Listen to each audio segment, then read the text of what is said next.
ওই যে একটা কথা আছে না, মেয়েদের বিয়ের বয়স হয় কখন জানেন? যখন তারা শাড়ি চুড়ি গহনাগাটি বাদ দিয়ে দোকানে ঢুকলেই আসবাবপত্রের দিকে নজর যায়, তখনই বুঝে যাবেন মেয়েটার বিয়ের বয়স হয়ে গেছে। বিয়ের আগে যখন বাবার বাড়িতে ছিলাম, বাবার বাড়ি থাকতাম, যখন ঈদ আসতো, কুরবানি আসতো, রোজা শুরু হইলেই একটা দুইটা এরকম গুনতাম আর আম্মাকে বলতাম, মা রোজা কিন্তু আজ 2টা হয়ে গেছে, রোজা কিন্তু আজ 3টা হয়ে গেছে, কবে জামা বানিয়ে দিবা, কবে দর্জির কাছে দিব, কবে কেনাকাটা করে দিবা, কবে কসমেটিক দিবা। এইভাবে বলতে বলতে 15 রোজা এসে যেত, তারপরে কেনাকাটা করে দিত, মনটা শান্তি পেত। আর এখন বিয়ের পরে হাজবেন্ডের কাছে দাবি করি জামা কাপড় লাগবে না, আমাকে মাল জিনিস কিনে দাও। কি আপুরা ঠিক বলছি না? যাই হোক, চলেন দেখি আমি কি কি কেনাকাটা করেছি, আপনাদের সাথে একটু শেয়ার করি আমার সামর্থ্য অনুযায়ী, এবং যেটা আমার লাগবে সেটাই কিনেছি। তুল বের করো তো কি কি আমরা কিনছি।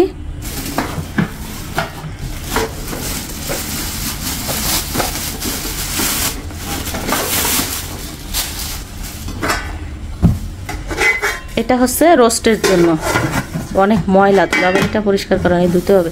এটা হচ্ছে রোস্টের জন্য কিনছি। আসলে আমরা মেয়েরা এরকমই, মানে ঈদের কাপড়ের থেকে মানে জিনিসপত্র কিনতে বেশি পছন্দ করি। মিতুলের বাবা তো কোনো কথাই মানে এই করবে না, সে আমাকে টাকা দিছে, বলতেছে কাপড় চোপড় কিনতে, কিন্তু আমি বলছি এইটা আগে কিনবো। তো যাই হোক কিনে ফেলছি, কাপড় চোপড়ও কিনছি, কিন্তু এটাও আর কি কিনলাম। ভালো করে খোলো, আস্তে, একবারে সেট ধরে কিনে ফেলছি।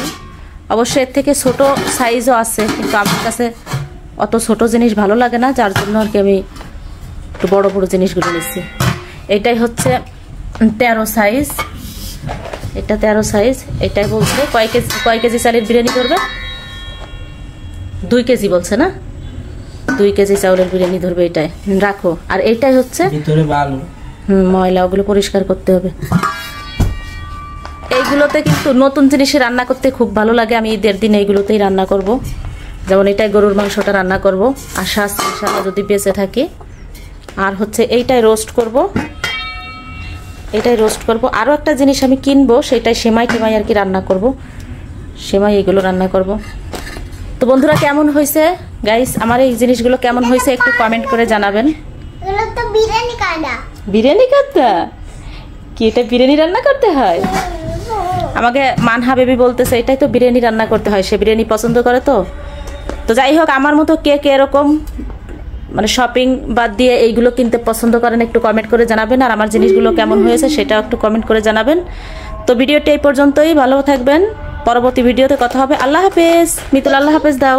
আল্লাহ হাফেজ গাইস, বাই বাই দিয়ে আবারও ভিডিও করা শুরু করলাম। বলতেছে দেখি আমাকে একটু দেখাও, মানে ওনাকে একটু দেখাইতে বলতেছে, তাকে দেখানো হয় নাই। তো দেখেন চুলের স্টাইল, মানে চুল এত রাগিও। সবাইকে আল্লাহ হাফেজ দাও।